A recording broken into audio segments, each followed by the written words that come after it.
Good morning, everyone. Good morning, computers and microphones and cameras. All beings, however difficult you are. Thanks for showing up. For the next couple of months, we will be exploring the 16 precepts, because 7 members of our Sangha will be receiving precepts, some in lay ordination and Angyo in priest ordination. And so I want to talk a little bit about the meaning of receiving precepts, because we say that when anyone, particularly any Sangha member, receives precepts, everyone in the Sangha receives them as well. Because as a Sangha, we are deeply interconnected with one another. We need the support of one another, and we need the affection and wisdom and compassion for one another.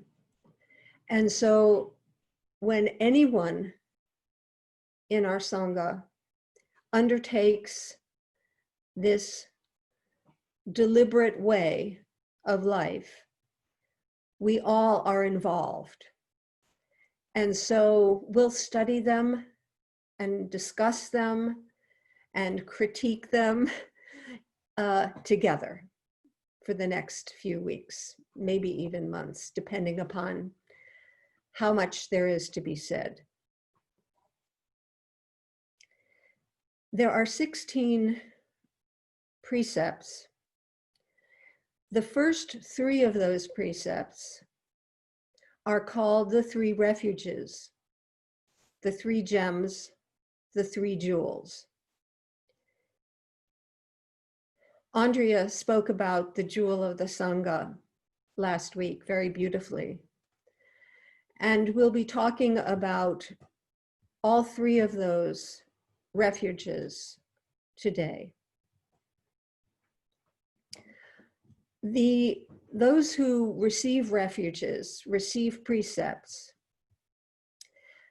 have made a commitment. I think everyone here today is in some sense searching, listening, examining, contemplating their lives, your lives, my life. In Buddhist practice, it's not just that we have a problem, a specific problem. Maybe it's anxiety or depression or confusion, and we want our practice to solve that problem. It's way beyond that. It's not just that we have a problem that we need to address, it's that we have a life that we need to live.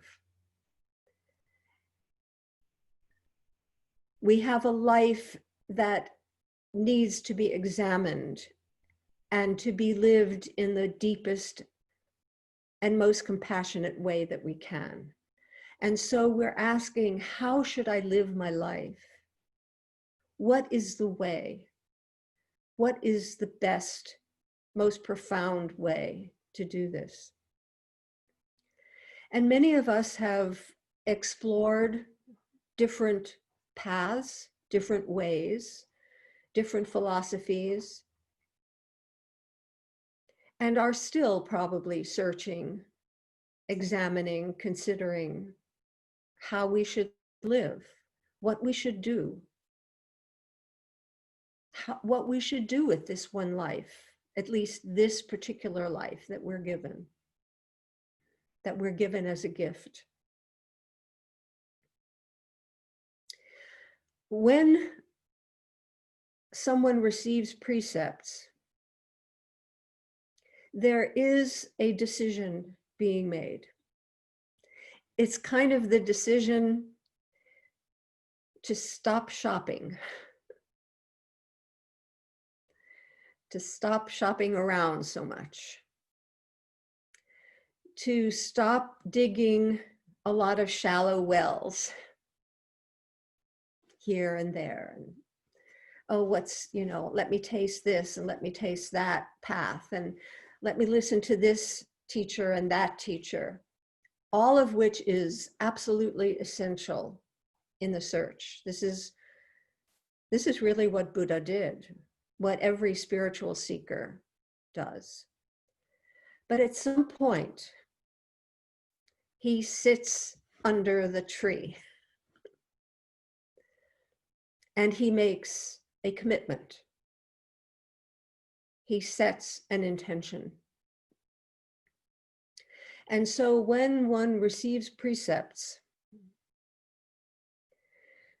one goes from kind of being involved and interested in Buddhist practice to being committed to it, to having, you might say, right intention. This is my intention. It is really the first act that in almost every style of Buddhist practice takes place, the act of taking refuge. In almost every style. So it's a deliberate choice. It's not just, oh, well, my friend is practicing, or actually this happened to me. This is how I got involved in Buddhist practice. I kind of just fell into it because I was trying to help a friend who was going through a very difficult divorce. And she wanted someone to sit with her. And I hated every minute of it. I just wanted to scream within a minute of sitting. But I stayed out of friendship. And so I just got involved in it. I wasn't really that interested in it. But at the end of the year, something happened. And I decided to make a commitment to it and realize that it was she that was giving me the gift, not I who was necessarily giving her the gift. So often after receiving the 3 refuges, out of taking these vows, we say, I take refuge in the Buddha, it is done. I take refuge in the Dharma, it is done. I take refuge in the Sangha, it is done. It's a commitment. And it's a personal commitment. In the Jukai ceremony, in which these 16 precepts are offered and received by the one who is being ordained, who is making this commitment, it is a public declaration. You invite your friends, your family, your Sangha members to share in the dedication that you are making to this practice, to this way of life. But in the deepest sense, it's personal, it's internal, it's deeply personal, and it's played out in the most intimate way within yourself.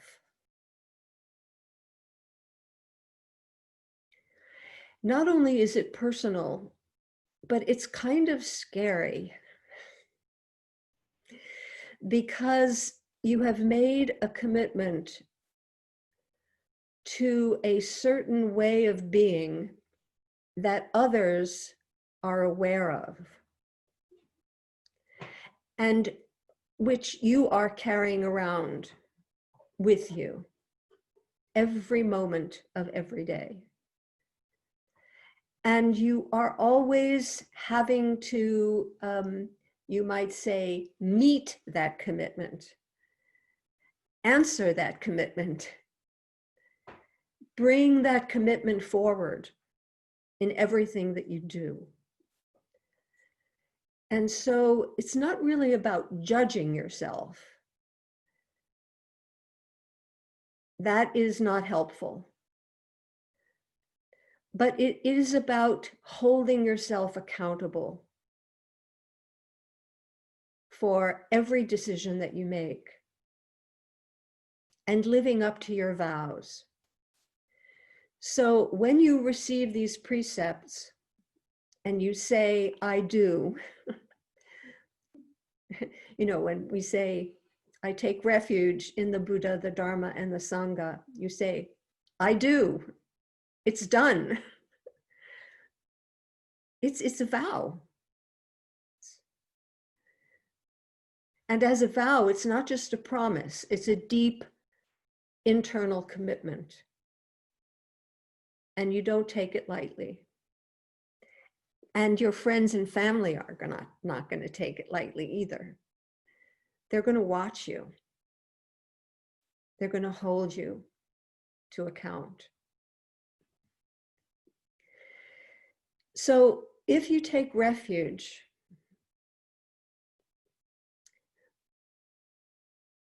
when you take refuge, you are actually a refugee.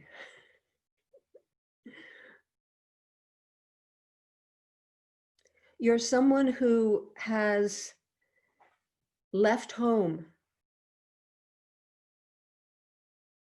and are searching for home, like any refugee. As soon as you leave the womb, you're a refugee. You've left home. And we're always leaving home, always leaving our comfort zones. Every womb that we get comfortable in has to be left. This is the Buddhist path. We don't settle anywhere. There's a phrase in Buddhist practice we call settling down where there is no settling down. Settling down where there is no settling down. We're always moving, growing, deepening, challenging ourselves. And we have, and this is our home. This is our home as in an odd sense, as a refugee. Many people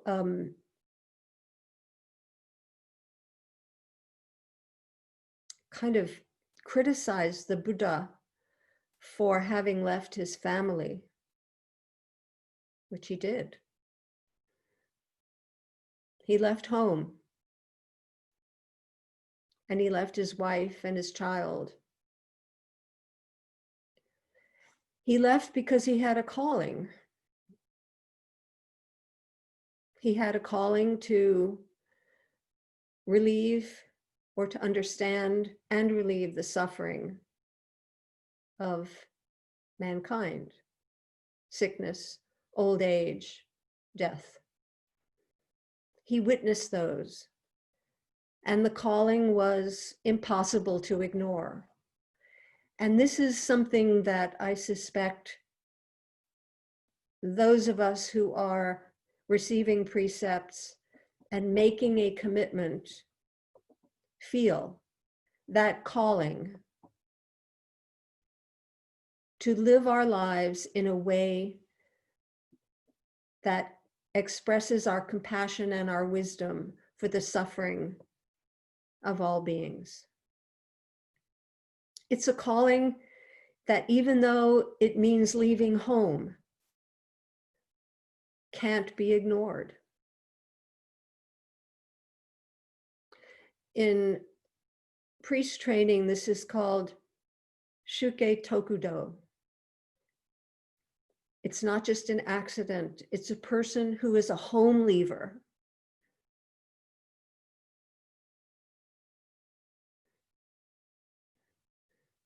And that just doesn't mean the literal home, but the home of everything that you feel comfortable with, everything you've settled into in your routine,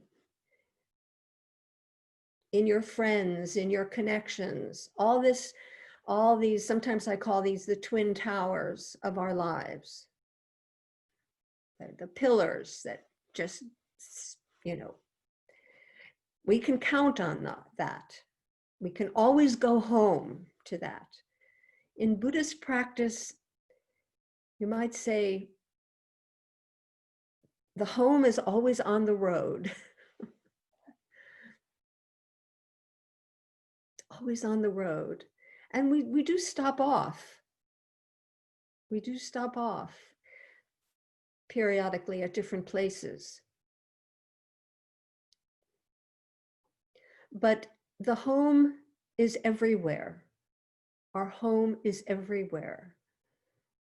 Especially when we discover that the deepest refuge is within ourselves. That the Buddha is here. The Dharma is here. The Sangha is here. Wherever we are.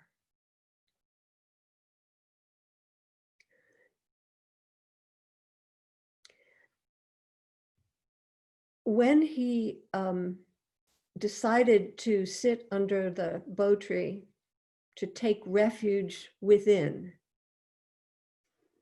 Buddha had remembered his childhood when, as a toddler, his father set him under a rose apple tree during the plowing season. And his father, who was the king and the lord of this great land, went out to the plowing festival to manage the activities and set the little Buddha under this tree. And Buddha remembered that refuge when he was searching, when he was starving. He was on the verge of death, having explored all these different pathways, studied with lots of teachers, couldn't find what his truth was. And so he remembered a moment as a child when he was sitting under that rose apple tree, when he felt something profound, even as a little boy, maybe especially because he was a little boy. He felt the interconnectedness of everything, of his place in this rich tapestry of life. And so he remembered that and said he was going to sit, as he did as a child, under the bo tree and stay there until he discovered what was real for himself. As he said at the end of his life, be a lamp unto yourself. Be a lamp unto yourself. This is the true refuge. But of course, this isn't limited to this body mind. And when takes refuge there, as we say, to study the self in Soto Zen, that study, that intention to go inward begins to expand into connectedness with all things. So we discover that the Buddha, the Dharma, the Sangha, they're not external. And when we receive refuge, when we take refuge, we are kind of, when we vow to do this, we are plunging wholeheartedly into this practice. We express our trust in it, our confidence in it. And actually, it's done almost at the beginning. It's not that we have to have proof, that somehow we make that commitment and then everything flows out of that. We may even make that commitment not knowing what we're doing. I didn't. When I decided to train as a priest and I got all my robes and everything, and I went to my teacher and I said, you know, I have all this stuff, but I don't know what I'm doing. And she said, finally. It was good that I didn't know what I was doing, that I was making a commitment with complete confidence and faith that I'd probably find out something that I didn't know before, that I would find out what it really meant to be a priest, that I wouldn't know that until I made the commitment. It's strange. But that seems to be the way it works. I remember driving through Belfont a couple of years ago, and I was driving very slowly, and I happened to catch an image of, there was a man, I was assuming it was a father of a young daughter, who the young daughter was standing on a wall, and the father was standing a couple of feet in front of her with his arms outstretched.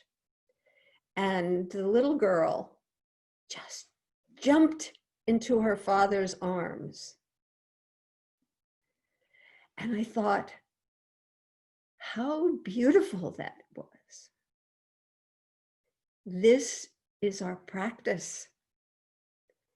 We jump, leap into the refuge of Buddhist practice. We completely relax into it. This is like bowing to, you know, kind of throwing one's body into the earth.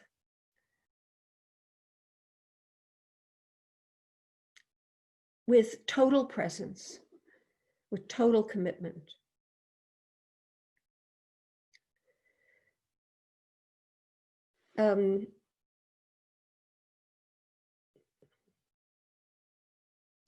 Buddhism and receiving precepts is a way of life.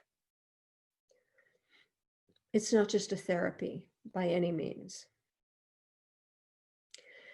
It's a way of finding our spiritual home. And when we find it, and when we feel it, much as when we feel that we arrive home in our apartment, in our house, with a beloved person, we enter that home and we feel, ha, I can be myself. I can relax, you know, as my mother would come home from work when I was a kid. And the first thing that she would do when she entered the apartment, having been dressed up all day at work, she would put on what they call a muumuu. It's like this house dress. And that was kind of a symbol of, I'm myself, I'm at home. I don't have to pretend, I don't have to prove anything. I'm just completely comfortable. And that's how our practice feels when we take refuge in it. That, yeah, this feels like home. This feels like home. It feels right. It feels like I can be myself. It feels as if I don't have to pretend. So that feeling of safety, of protection, our practice is a safe place. It protects us from suffering, much as we feel when we are at a refuge. It's safe. It protects us. We can be ourselves. Another very moving example was what I heard on Garrison Keillor's broadcast many years ago, his radio broadcast. He grew up in Minnesota, which is cold winters in Minnesota. And he remembers as a child that he had to walk home with many of his friends through terrible snowstorms, freezing as kids. And the little town that he lived in came together and decided to establish something that they called storm homes. So that as the children walked to their homes, their real homes, where their families lived, there were signs in homes along the way that said storm home, which meant that any child could stop off there if they were cold, or they wanted some hot chocolate, or they wanted a cookie, or just a place to stop off on their way home, that they could stop off there. So there was this sequence of refuges along the way home. What if we lived that way? That, as we recited the Bodhisattva vow, if someone needs a bridge, we'll be that bridge if we can. If someone needs an island, we'll be that island. If someone needs some food, we'll provide that food. We'll do what is needed. We will do everything in our power to be helpful, to be comforting to all beings, not just to children. So let me be a refuge. Let my very life be a refuge for all refugees. Let me be the Statue of Liberty. Give me your tired, your poor, your huddled masses yearning to be free. This is not pretentious. This is not about saving the world. So many of us are preoccupied with saving the world. But what about our neighbor?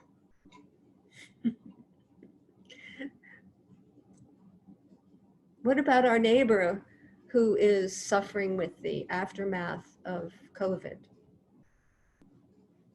What about our neighbor who's going through a difficult divorce or is having problems with her child? There's where we can be a storm home. These are the refuges that we take, not only to take refuge in Buddha, Dharma, and Sangha, but to be Buddha, Dharma, and Sangha for all who are seeking refuge. So these are the first three precepts, or first three, this is the first stage of the broadest, deepest sense in which we can become Buddhists. We can make this commitment to this way of life.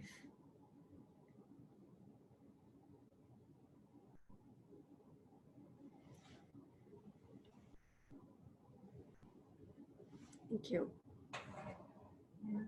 Can you press stop recording?